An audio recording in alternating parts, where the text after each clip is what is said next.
ভারতবর্ষের একজন আল্লাহর ওলি কুতুবউদ্দিন বখতিয়ার রাহমাতুল্লাহি আলাইহি, যার নামে দিল্লির কুতুব মিনার দাঁড়িয়ে আছে, ওই কুতুবউদ্দিন আইনি রাহমাতুল্লাহি আলাইহি তিনি যখন ইন্তেকাল করবেন, তার হাজার হাজার ভক্ত, হাজার হাজার লক্ষ লক্ষ ছাত্র মৃত্যুর সময় তিনি ওসিয়ত করতেছেন, ও আমার ছাত্রবর্গরা শোনো, আমি যখন মারা যাব আমার জানাজায় এমন মানুষ দিবে, আমার জানাজা এমন ব্যক্তি দিবে যার ভিতরে চাবিটা গুণ থাকবে। কয়টা বলেন?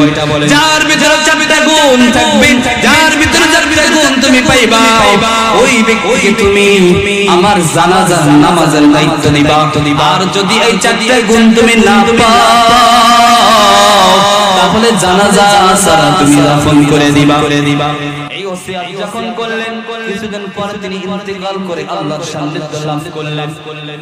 এরপরে ঘোষণা হয়ে গেল, কে আছো এই জানাজার সামনে? লক্ষ লক্ষ মানুষকে সামনে নিয়ে একজন তিনি ঘোষণা করতেছেন, কে আছো এই জামানের ভিতরে, কে আছো এই মজমার ভিতরে? চারটা গুণ